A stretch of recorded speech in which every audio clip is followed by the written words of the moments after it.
चौहान।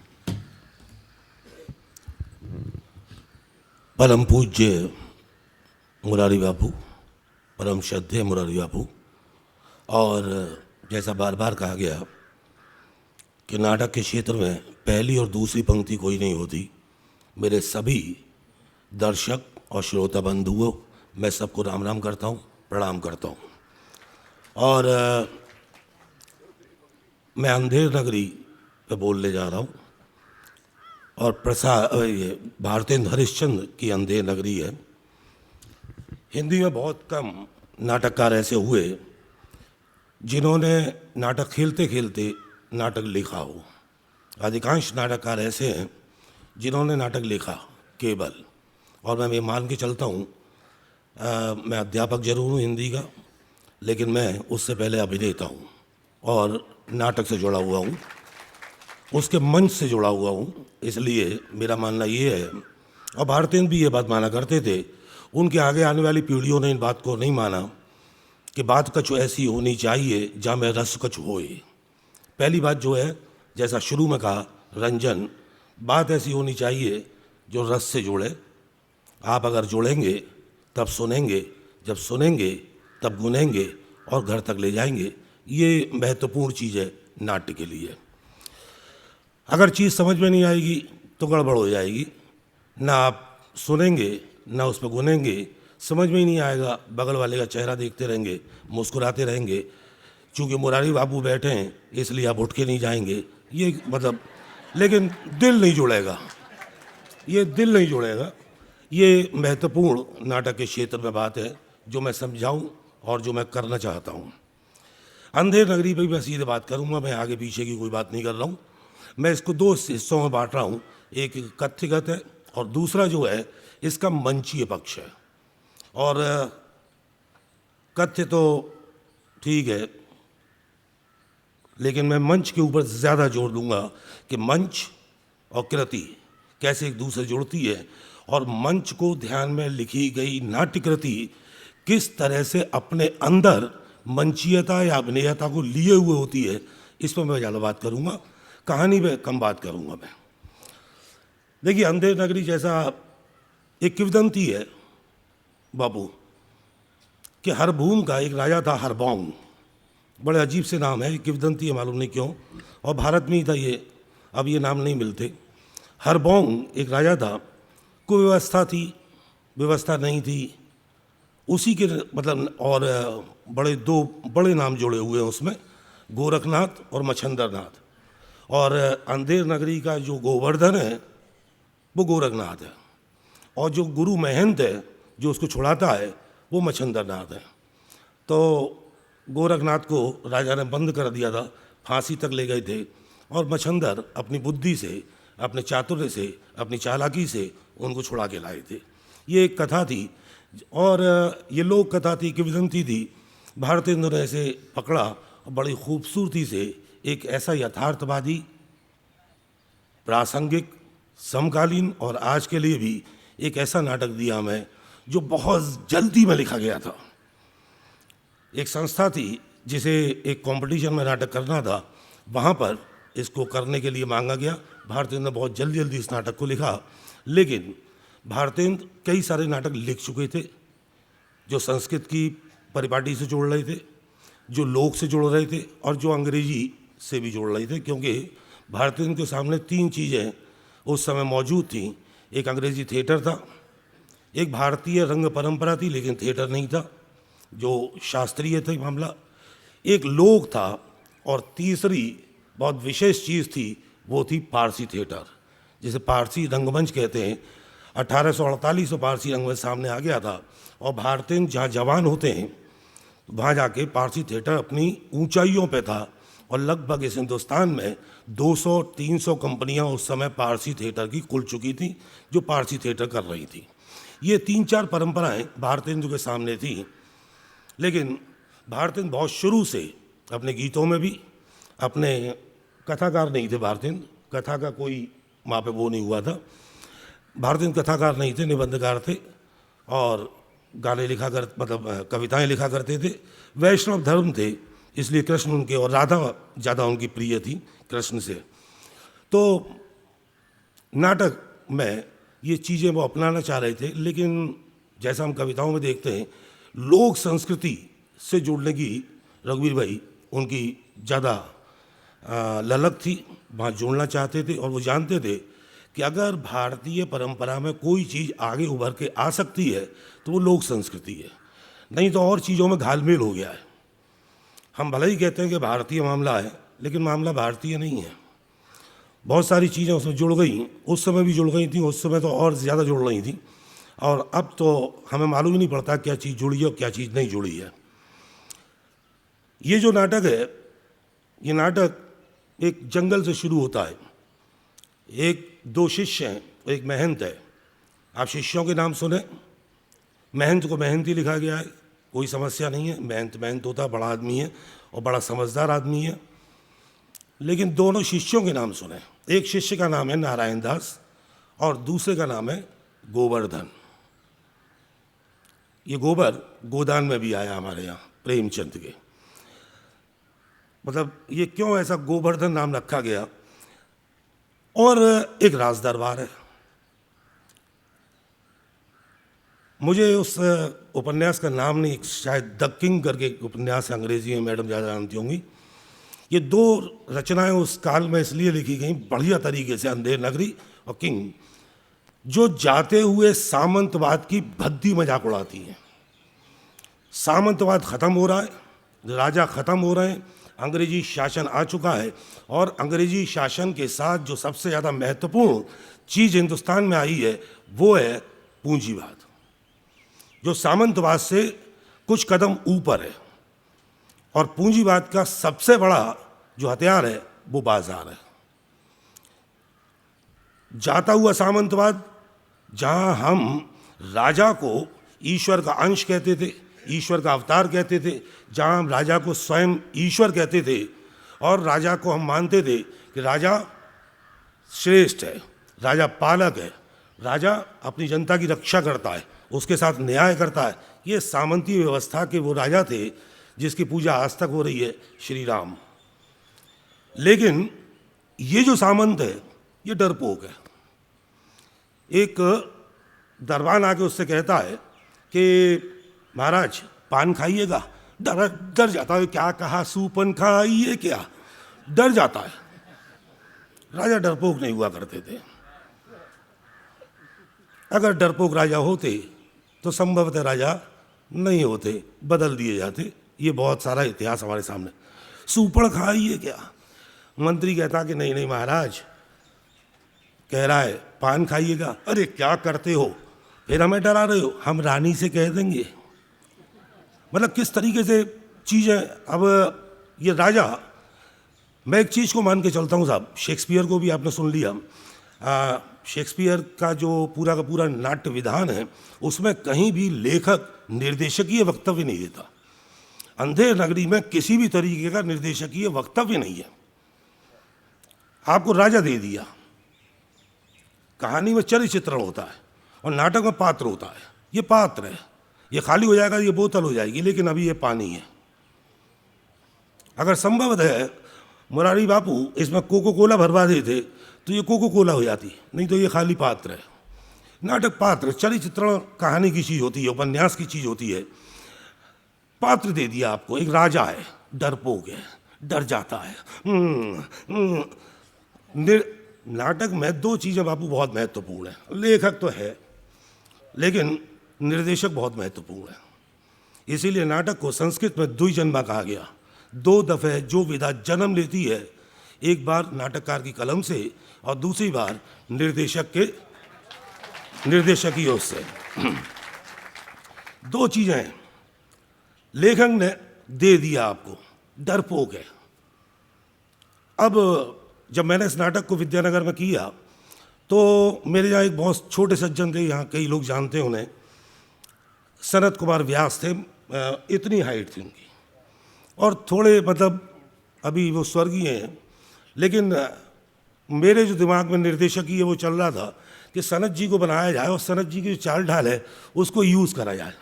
अच्छा, ये मैडम भी जानती हैं और रघुवीर भाई तो पहचानते हैं उन्हें। तो मेरे को लगा कि राजा ये अच्छा रहेगा। मैंने सनत जी से कहा भी, मेरे प्रोफेसर थे, मुझसे सीनियर थे, मैंने प्रार्थना करी, मैंने कि सर आप करें से बढ़िया होगा। सनत जी मान भी गए, लेकिन घर गए तो पत्नी ने कहा पागल हो, कॉमेडी नाटक करा रहा है तो आई मजाक उड़ाएगी, सब हंसेंगे। दूसरे दिन आके सनत जी ने मना कर दिया। तब ये इतने छोटे थे, मैंने तुरंत मामला बदला और इतना आदमी लंबा लेके आया, कनू पटेल, शायद मुरारी बाबू भी जानते होंगे। और कनू पटेल अभी जैसे हैं, कनू पटेल उस समय वैसे बिल्कुल नहीं थे, बिल्कुल मरियल सा था, गाल वाल नहीं थे। तो मुझे लगा कि ये या तो छोटा, अगर बीच का आदमी राजा होगा तो भारतीय नहीं चाहते हैं कि राजा मजाकिया टाइप होना है, मतलब जिस पर हंसी आए लोगों को, ऐसा सामंत चाहते हैं। भारतीयों के दिमाग में ये है। मैंने फिर कनू पटेल से कहा, मैंने कनू इस रोल को तुम करोगे। और कनू लंबे लंबे पैर करके आता है, लोग अपने आप हंसना। जिस राजा के ऊपर भारतीय तो खुद चाहते हैं कि वो आते ही मंच पे लोगों की हंसी का पात्र बन जाए, वो मैं निर्देशक ही उससे बना। ये मतलब दोनों चीज़ों से जुड़ा हो, ये सामंतवाद की भद्दी मजाक है। उस न्याय मतलब व्यवस्था की पूरी भद्दी मजाक है। जो राजा न्यायप्रिय कहलाता था, जो राजा उस न्याय से जुड़ता था, जिसके अंदर उसकी प्रजा देखती थी कि राजा जो भी कहेंगे वो ही न्याय होगा, वो ही सही होगा। लेकिन यहाँ जो राजा है वो संभवतः आज के जजों जैसा है, कोई जज बैठा हो मुझे माफ़ कर दे, कोई मजिस्ट्रेट बैठा हो माफ़ कर दे, कोई कोर्ट का अधिकारी भी बैठा हो माफ़ कर दे मुझे। लेकिन ये मैं पूरी बात कह रहा हूँ सामान्य तौर पर। राजा को जो चीज़ मरी है उसका ही नाम नहीं याद होता। बकरी मरी है, दीवार गिरी है, बकरी मरी है, लेकिन राजा को अंत तक बकरी का नाम नहीं याद होता।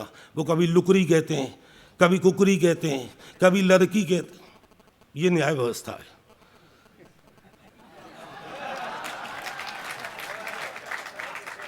जहां पर जिसके प्रति न्याय किया जा रहा है, अब उसको नंबर दे दिया जाता है 1226/7। अंदर आ जाता है। मजिस्ट्रेट को मालूम ही नहीं है कि इसका नाम नवनीत चौहान है या विनोद जोशी है या हरीश, नाम ही नहीं मालूम है। आप न्याय क्या करेंगे, कैसे करें? न्याय प्रक्रिया टलती रहती है, टलती रहती है, टलती रहती है, जैसे आज टल रही है। चीजें दीवार गिरी थी, राजा कहता है दीवार को ले आओ। मंत्री समझाता है कि हुजूर दीवार नहीं लाई जा सकती। क्यों? अरे सर दीवार कैसे लाई जा सकती है? दीवार जिसने बनाई है उसको। ये लंबा किस्सा है, ये लंबा किस्सा है, मतलब इसको मैं पूरा नहीं बोलूँगा, लेकिन एक के बाद आते हैं और अंत में उसी राजा का कोतवाल दोषी पाया जाता है कि उसकी वजह से बड़ी भैंस कट गई, मशक बनी गई, पानी ज़्यादा पड़ा, गारा ढीला बना, दीवार में लगा, दीवार गिरी और बकरी मरी। कोई दोष नहीं है कोतवाल का बेचारे का। लेकिन अंत में आगे कोतवाल के ऊपर सारा का सारा अंत होता है। लेकिन कोतवाल व्यवस्था है, कोतवाल शासन के साथ जुड़ी हुई वो व्यवस्था है जो कभी फांसी नहीं खाती साहब।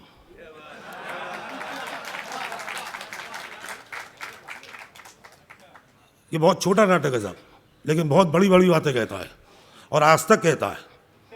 और ये जिस तरीके से मुझे लिख के भी दिया गया, और विनोद भाई ने भी कहा कि एक ट्रेजेडी और एक कॉमेडी, नाटक कॉमेडी नहीं है साहब ये। मैं इसको प्रहसन भी नहीं मानता हूँ। भारतीय ने खुद कहा ये प्रहसन है, लेकिन भारतीय संभवतः प्रहसन कह गए होंगे, लेकिन आज जब मैं इसकी आलोचना करता हूँ तो ये प्रहसन नहीं, एक गंभीर व्यंग है जिस तरीके से उठा के लाता है कि आप कैसे उस व्यवस्था को, राज की व्यवस्था को देखें। वो व्यवस्था अंग्रेजों की थी और ये व्यवस्था हमारी है। वो अंधियारों का षड्यंत्र था, ये षड्यंत्रों का अंधियारा है, हमें किसी और ने नहीं दोस्त। वो अंग्रेजों का षड्यंत्र था, ये षड्यंत्रों का अंधियारा है, हमें किसी और ने नहीं दोस्त, हमारे अपनों ने मारा है। तो वो तब तो अंग्रेज थे, अब कौन है? अब भी चल रहा है। अब कोतवाल को फांसी नहीं हो सकती साहब, फांसी तैयार है, मामला न्याय का है, न्याय राजा का है, कोतवाल को फांसी दे दो। अब सब प्यादे भागते हैं और भाग के बाजार में जाते हैं और गोवर्धन दास, आप देखिएगा भारतेंद्र ने पूरे नाटक में नहीं लिखा है गोवर्धन मोटा है या पतला है, कुछ नहीं लिखा है, लेकिन गोवर्धन दास जो फंदा है फांसी का वो ज़रा बड़ा है और वो कोतवाल की गर्दन में डालते निकल जाता है, उसे छोटा नहीं करते, वो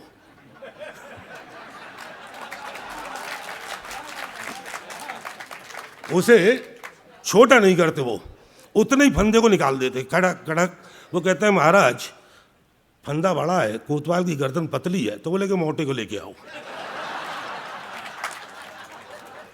और बाजार में घूम के बेचारा गोवर्धन दास पकड़ाई में आता है, और क्योंकि वो खा पी के, क्योंकि हर चीज़ टके से बिक रही है, हर चीज़ टके की है, गोवर्धन दास खा खा के मोटा हो गया है, गर्दन मोटी हो गई है, आके पकड़ लेते हैं, बहुत मिन्नतें करता है, बहुत चिरौरी करता है, मैंने गला क्या है, बोले करा वरा कुछ नहीं है बेटा, खा खा के इतना मोटा हो गया है, इसी का दोष है, यही दोष है। चल महाराज ने बुलाया है, फांसी पर लटक, और ले जाते पकड़ के। फिर महंत कह गए थे जब भी बेटा आफत आए मुझे याद करियो, मैं आ जाऊंगा। याद करता है, गुरु मर रहे हैं, बिना बात में मर रहे हैं, आ जाओ बचाओ कैसे भी, और गुरु आ जाते हैं, बचा लेते हैं। बचा लेते मतलब एक लंबी कथा है, उसे मैं बताऊंगा नहीं, कोई ज़रूरत नहीं है। मतलब वो कहते हैं शायद में कोई मरेगा वो सीधा बैकुंठ जाएगा, राजा खुद कहता है कि मैं जाऊंगा, और राजा खुद लटक जाता है, राजा खुद लटक जाता है, क्योंकि फिर बैकुंठ पे तो इस समय अभी स्वर्ग का कोई बहुत ज़्यादा मतलब नहीं है, हम 90 साल में भी बचना चाहते हैं, भले ही स्वर्ग जा रहे हो नरक जा रहे हो, लेकिन उस समय बैकुंठ शायद बड़ी चीज़ होगी राजा के ज़माने में। तो राजा मौत के लिए तैयार हो जाता है, और टिकटी लिखा है उस पर, फांसी की टिकटी पे चढ़ जाता है और फांसी पे लटक जाता है। ये जो बाज़ार है, ये बाज़ार साहब कबीर के यहाँ भी मिलता है, ये बाज़ार भारतेंद्र के यहाँ भी है, लेकिन कबीर का बाज़ार और भारतेंद्र का बाज़ार एक मामले में सही है और एक मामले में बिल्कुल अलग है। इस बाज़ार में कई सारी दुकानें हैं, मछली वाली है, सब्जी वाली है, सूखे मेवे वाला है, चूरन वाला है, चने वाला है, ये सब लोग मतलब अपनी चीज़ें बेच रहे हैं, केवल बेच नहीं रहे, ये चिल्ला रहे हैं मछली ले लो मछली, अरे तली हुई मछली, उंगली सी मछली, पतली सी मछली, मछली ले लो मछली, चूरन चूरन चूरन इसको खाते लाला जिनकी मौत नहीं नाला। चूरन वाला है, चने वाला है, और एक आदमी बहुत विशेष है इसमें, जो संभवतः भारतेंद्र के बाजार में उसी समय मिला होगा भारतेंद्र को, और आज तक चला आ रहा है, कोई अंतर नहीं हुआ है, वो है जात वाला। जात ले जात, टके सेर जात, 1 टका दो, हम अपनी जात बेचते हैं।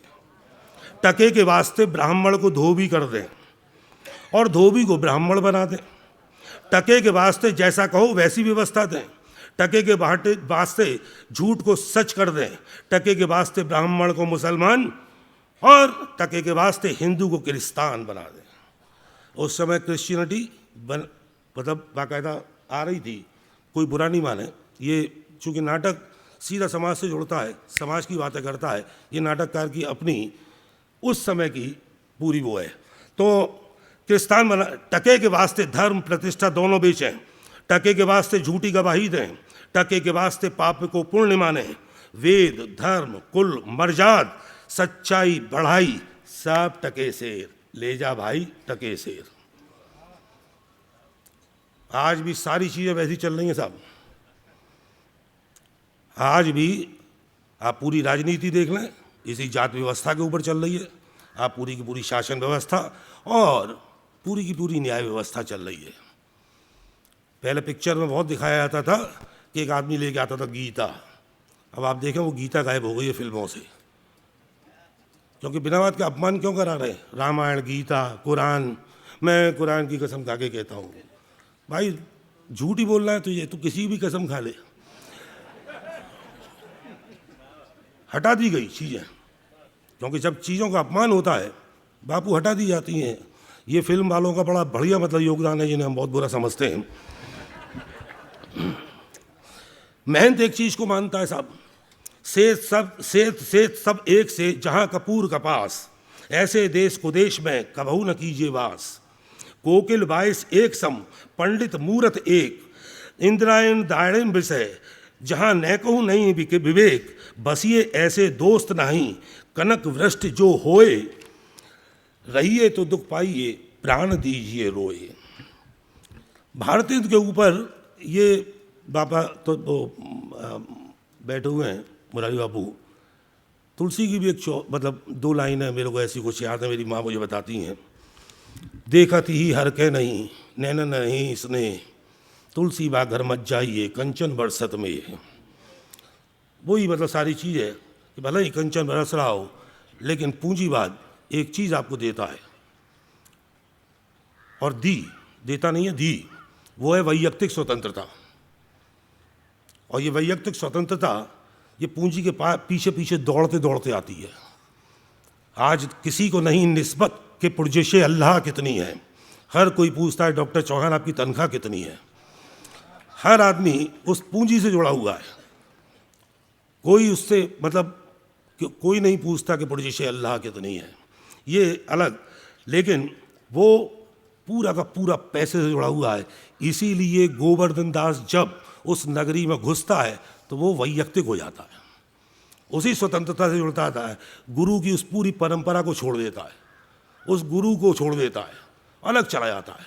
और बड़ा महत्वपूर्ण एक जवाब है कि बेटा गोवर्धन दास तुम पश्चिम की ओर जाओ और नारायण दास पूरब की तरफ जाएगा। ये बड़ा संकेत है, क्योंकि पूंजी और बाजार और सारी फैशन और सारा बिगड़ा हुआ माल पश्चिम से ही आ रहा है। इसलिए गोवर्धन दास जो अकल का ही गोबर है उसको पश्चिम भेजते हैं। मतलब लेखक कुछ विवरण नहीं देता, लेखक संवादों में, चीज़ों में, पात्रों में चीज़ें भर देता है। अब कैसे आपको खेलना है उनसे आप खेलिए, और नाटक जितना खुला होता है निर्देशक के लिए उतना ही प्रिय होता है, क्योंकि उससे वो खेल सकता है, बड़े आराम से खेल सकता है। तो वो दूसरा, इसी बाजार में बार बार वो चूरन वाले से, चने वाले से भारतेंद्र के ऊपर एक लगातार मतलब दोष लगता रहा कि वो राजभक्त कवि हैं। राजभक्त कवि हैं, राष्ट्रभक्त कवि नहीं है। ये हिंदी वालों ने ही लगाया, मतलब हिंदी वाले ही लगाएंगे, गुजराती वाले तो पढ़े ही नहीं बेचारे, हिंदी का इतना लंबा पढ़ेंगे, तो हिंदी वाले लगाएंगे। बड़ा लंबा दोष था भी है कि राजभक्त कवि हैं वो, राष्ट्रभक्त कवि नहीं है। क्योंकि मैकडोनाल्ड, श्रद्धांजलि और फलाना फलाना, लॉर्ड रिपन, ये सब उस काल में लिखा गया। और भारतेंद्र बेचारे मानते भी थे, अंग्रेज राज सजय सुख साज भारी। भारतेंद्र कहते थे अंग्रेज राज सजय सुख साज भारी, लेकिन बड़े धीमे से कहते थे, पै धन विदेश चले जाती यह अति ख्वारी। अंग्रेज राज सब अच्छा है, सब तरीके से भारी है, वैभवशाली है, लेकिन मेरा जो देश का धन है वो अपने धन ले जा रहे हैं, ये खराब है। लेकिन पहली लाइन शान में है। भारतेंद्र के ऊपर ये दोष लगता रहा, लेकिन ये बाजार, इसमें भारतेंद्र अंग्रेज की पूरी सामंतवादी व्यवस्था और साम्राज्यवादी व्यवस्था, सामंतवादी नहीं, सामंतवादी व्यवस्था पर पूरी मतलब गहरी चोट करते हैं। न केवल चोट करते हैं बल्कि चूरन वाले से गब्बाते हैं कि मेरा चूरन अगर साहेब खाता सारा हिंद हजम कर जाता, सारा हिंद हजम कर जाता। चूरन अगर लाला खाते तो बचा माल सब पचा जाते। ये भारतेंदु लगातार बाजार में खड़े होकर बात कर रहे हैं, और बाजार जैसा मैंने कहा बहुत महत्वपूर्ण है। कहावत भी है, अगर बात को फैलाना है तो बाजार तक पहुंचा दो, क्योंकि घर की बात बाहर नहीं निकलती। अगर बाजार में पहुंच गई तो शहर में पहुंच जाती है, पूरे देश में पहुंच जाती है। बाज़ार इसीलिए कबीर के यहाँ महत्वपूर्ण है और इसीलिए उससे ज़्यादा महत्वपूर्ण भारतेंदु के यहाँ हो जा कि बात फैलाने के लिए। और गोवर्धन दास जहाँ महंत जो है राम भजन करता है, वहीं गोवर्धन दास अंधेर नगरी का गाना गाता है। अंधेर नगरी चौपट राजा, टका शेर भाजी टका शेर खाजा। उसमें कुछ लाइन है साहब, उन लाइनों को उस संदर्भ में देखें, आज के भी संदर्भ में देखें। सांचे मारे मारे डोले, छली दुष्ट सिर चढ़ चढ़ बोले, प्रकट सम्य अंतर छलधारी, सोई राजसभा बलधारी। सांच कहें तो पनही पावे, पनही मतलब जूता, जो सच्चा बोलते हैं वो जूते पाते हैं। झूठ बहुविध पदवी पावे, जो झूठे हैं वो चढ़े हुए हैं, वो बड़े बड़े अफसर और नेता जी, और जो सच्चा है वो बेचारा गलियों में घूम रहा है। ये गोवर्धन दास से गब्बाते हैं, जो उस गोवर्धन दास से जो उस बाज़ार में घुसने के बाद पलायन नहीं कर पाता। क्योंकि ये मेरी और आपकी दोनों की, मैं भले ही यहाँ खड़े होकर पूंजी को गाली बकता रहूँ, लेकिन ये जो कपड़े हैं, ये जो पैंट है, ये जो सब बढ़िया तरीके से मैं आया हूँ, ये सब उसी की वजह से जिसे हम पूंजी कह रहे हैं और जिसे मैं गाली बक रहा हूँ। मैं कितना भी इसको बुरा मान लूँ लेकिन इसे छोड़ नहीं सकता। ये वो महबूबा है जो मुझे नहीं छोड़ना चाहती और उससे ज़्यादा मैं उसे नहीं छोड़ना चाहता। मैं नहीं ऐसे कपड़े पहन सकता। ऐसा कपड़ा वही पहन सकता है जो सब कुछ छोड़ गया हो, और सब कुछ छोड़ देना वो सन्यास है, और मैं सन्यासी नहीं हूँ, मैं गृहस्थ हूँ। बहुत सारी चीज़ें अटकी हुई हैं। बच्ची की पढ़ाई लटकी हुई है, बच्चों की पढ़ाई, बीवी की साड़ी, बेटे की सब चीज़ें अटकी हुई हैं। रघुवीर भाई, ये होगा तब होगा, नहीं तो माना कि पैसा खुदा नहीं होता, पर खुदा की कसम खुदा से कम भी नहीं होता। बड़े नेता ने कहा, आप तो सब जानते होंगे, इन लोगों के लिए बोल रहा हूँ मैं। नाटक की बड़ी खूबी है साहब, जो आगे वाले हैं वो सब जानते हैं। नाटक हमेशा पीछे वालों के लिए होता है, ये बहुत इंपॉर्टेंट चीज़ है। फिल्म की जो हिट है वो आगे वाले करते हैं, और नाटक का हिट जो है पीछे वाले करते हैं। आगे वाले चूंकि बहुत पढ़े लिखे होते हैं, वो गंभीर ही रहते हैं, न कॉमेडी में हंसते हैं न ट्रेजेडी में रोते हैं।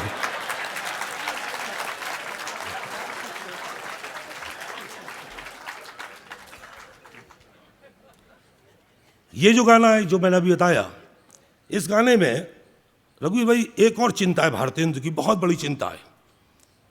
मैं एक्चुअली, आप मुझे बता देंगे सर, वैसे मैं घड़ी देख रहा हूँ और थिएटर का आदमी हूँ, मैं बिल्कुल सही जगह पे पर्दा गिरा दूंगा।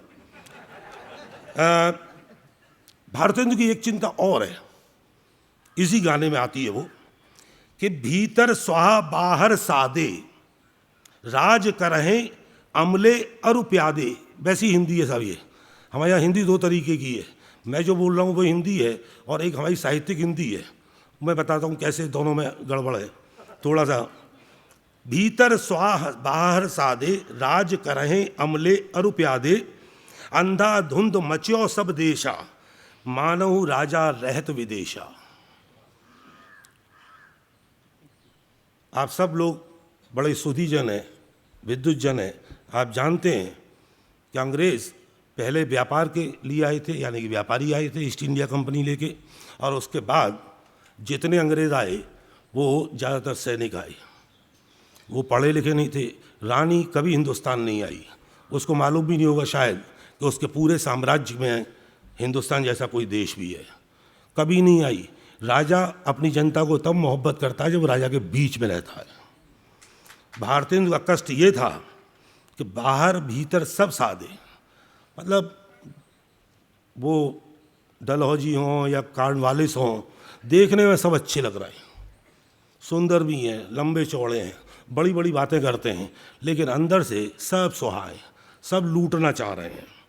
अंधा धुंध मच्यो सब देशा, सब लोग आपस में लड़ रहे हैं, आपस में खा पी रहे हैं, जैसे राजा रहत विदेशा। जो राजा विदेश में रहता है उसे अपनी जनता से कभी मोहब्बत नहीं होती, और वो कभी भी अपनी जनता के लिए कोई ऐसा काम ही नहीं कर सकता जो जनता के लिए भलाई हो। यही अंग्रेज़ करते रहे, जिसको जो मिला वो उठा के हिंदुस्तान से अपने देश ले गया। ये लोक संस्कृति का उपयोग, मैंने आपको कहा कि भारतेंदु बहुत चाहते थे, और लोक संस्कृति में भारतेंदु को जो सबसे ज़्यादा पसंद चीज़ थी वो थी नौटंकी। उससे पहले एक नाटक भी नौटंकी में लिख चुके थे वो। नौटंकी उत्तर भारत का एक गीतात्मक नाट्य है नौटंकी। अब मैं इसकी मंचीय परिकल्पना पर इसके बात करता हूँ, और कैसे अभिनेता किसी चीज़ को बदलता है, लिखे हुए को अभिनेता कैसे काम करता है, मैं इस पर थोड़ी सी चर्चा करके अपना वक्तव्य ख़त्म करूँगा। कि यहाँ देखिए महंत है, महंत को बता दिया, मतलब महंत सीधा खड़ा कर दिया गया है, एक डायलॉग दिया गया है महंत को, या एक स्थिति बना दी गई है। महंत गाना गाते हुए घुसता है।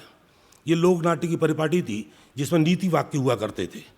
पहला एक गाना लोक गीत गाते हुए घुसता है, राम भजो भाई राम भजो, राम भजे गणिका तरे गई, फलाना हो गया, ये हो गया, ये गीत गाते हुए घुसता है। फिर अंधेर नगरी दिखाई देती है और वो भेजता है कि जाओ, वो कहता है मैं जाता हूँ, फिर आगे बताता है। तो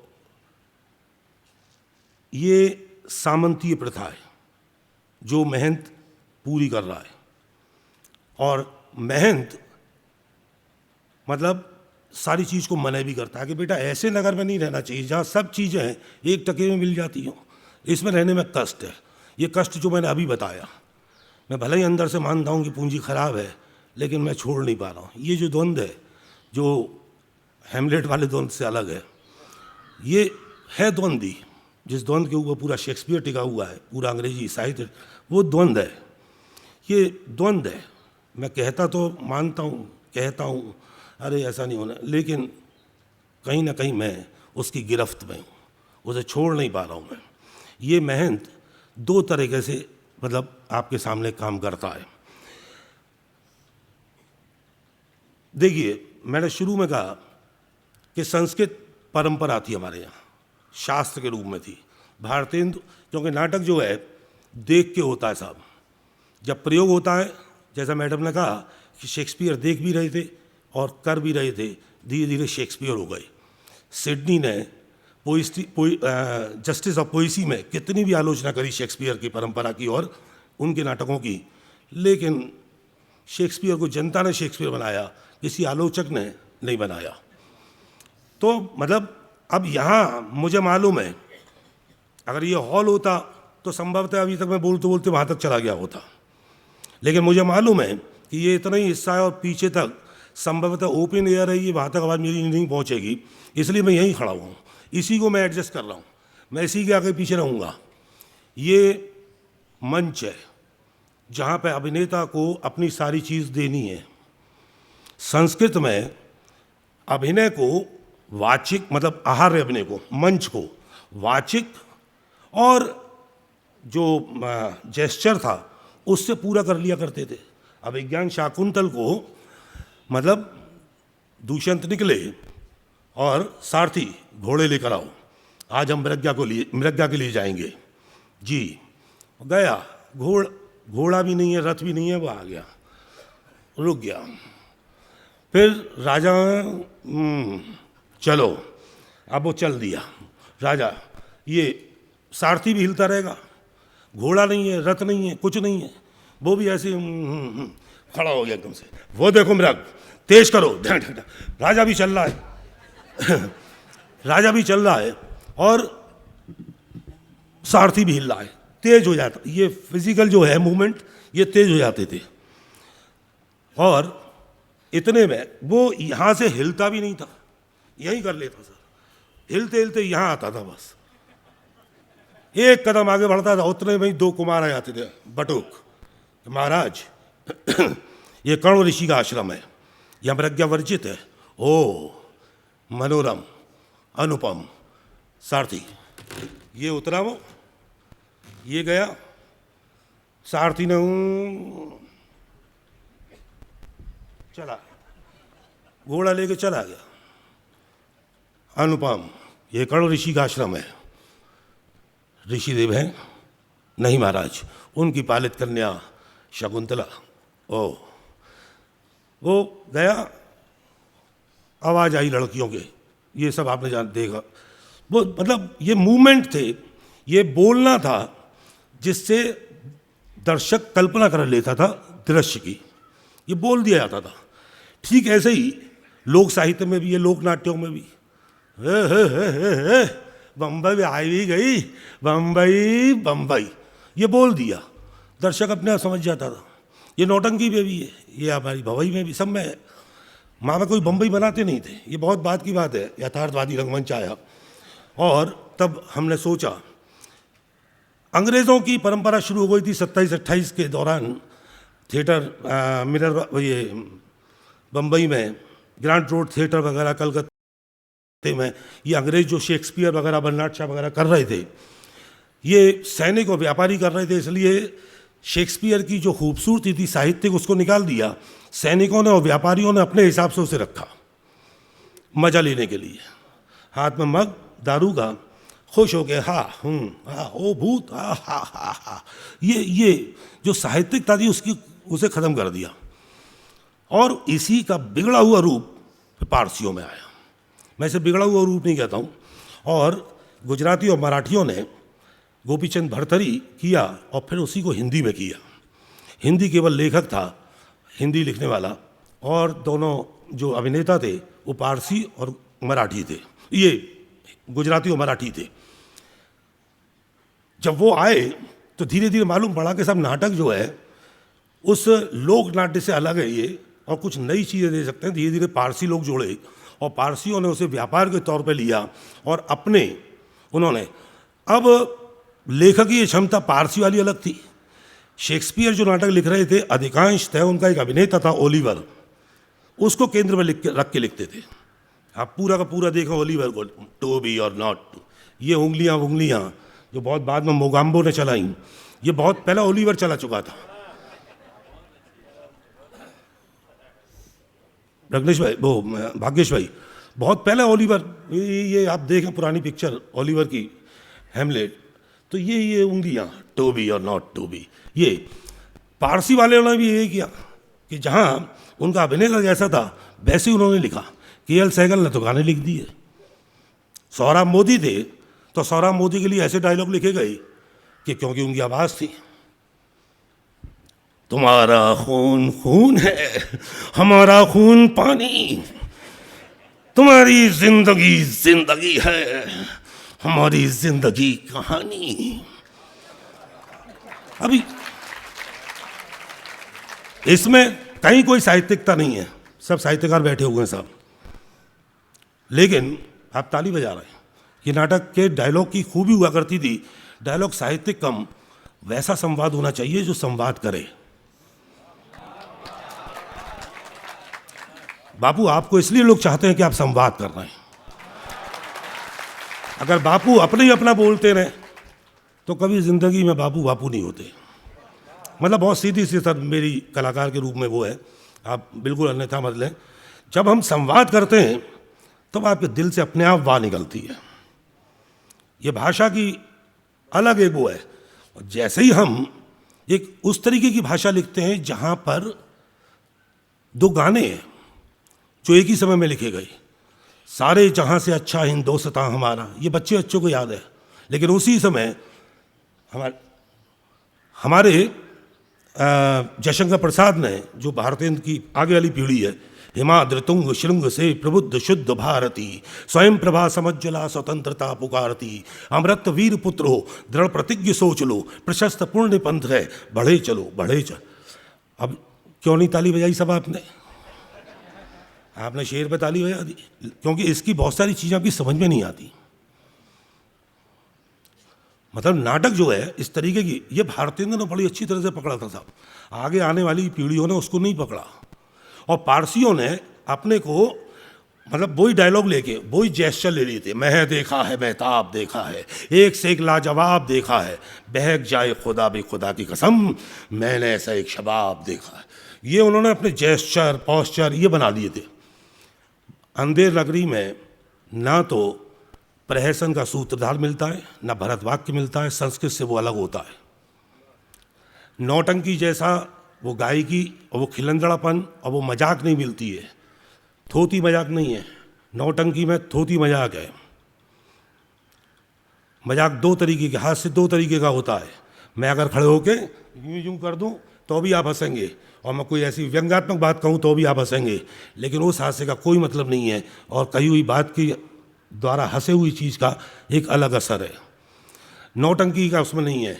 और चूंकि पारसी थिएटर उनके सामने था, इसलिए उन्होंने जंगल, अरण्य, शमशान भूमि, राज दरबार, ये सब चीज़ें लिखी हैं। कभी कभी शक होता है, क्योंकि वो पारसी वाले लिखते थे कि सौराब सफ़ेद घोड़े पे आता है। खटाऊ ने रुस्तम सौराब के लिए जब सौराब सफ़ेद घोड़े पे लिख दिया, आगा हश्द ने, पूरे हिंदुस्तान में से सफ़ेद घोड़ा ही ढूंढा गया। ये पारसियों की मतलब होती। उस तरीके का डिज़ाइन नहीं है, उस तरीके के डायलॉग्स नहीं है अंधेर नगरी में। अंधेर नगरी उस हिंदी रंगमंच की अपनी मूलभूत कृति के रूप में आप पहचाने, जो हिंदी को एक नया तरीके का रंगमंच देना चाहती थी, जिसमें पारसी भी हो, जिसमें संस्कृत भी हो, जिसमें लोक भी हो, और अपनी बात कहे और गंभीरता से कहे। तो ये मतलब बहुत महत्वपूर्ण चीज़ है। वो केवल हास्य नहीं है, वो केवल प्रहसन नहीं है, वो कहानी के जरिए वो व्यंग करती है, जो व्यंग संभवतः आप तक पहुंचा मेरे कहने से, और आप उस बात को महसूस कर रहे हैं कि जो उस समय था वो यहाँ भी है। वो उस रंगमंचीय शैली को देना चाहती है जो तब संभवतः भारतेंदु लाना चाहते थे, लेकिन भारतेंदु बहुत जल्दी मर गए। इसके बाद ही मर गए, वो लिखने के कुछ दिन बाद ही नहीं दे पाए, पूरी परंपरा नहीं बना पाए, और उनके आगे आने वालों ने उस परंपरा को न संभाला, न सहेजा, न आगे बढ़ाया, बल्कि भारतेंदु पर आक्षेप लगाते रहे कि भारतेंदु जैसा नाटक नहीं लिखा जाना चाहिए, क्योंकि नाटक भाषाओं का अजायब घर नहीं होता। ये जयशंकर प्रसाद ने कहा हमारे यहाँ, जो भारतेंदु युग के बाद प्रसाद युग के नाटक के रूप में आते हैं। मुझे सर आप लोगों ने मौका दिया, मुरारी बाबू, मैं हृदय से आपका आभारी हूँ। मैं पहली बार आया यहाँ पे, आपको देखा, आपको टीवी पर बहुत देखा है मैंने सर। आपकी आँखें, आपकी खूबसूरती, आपके बोलने का तरीका, मैं बहुत प्रभावित हूँ सर आपसे। आप मेरे बुज़ुर्ग यहाँ बैठे हुए हैं, भाग्येश भाई बैठे हुए हैं, और रघुवीर भाई बैठे हुए हैं, संभवतः त्रिवेदी साहब बैठे हुए हैं। मैं सर नाम भूल रहा हूँ थोड़ा सा। मैं सबके प्रति और विशेषकर आप सभी के प्रति बहुत आभारी हूँ। बहुत बहुत आभार।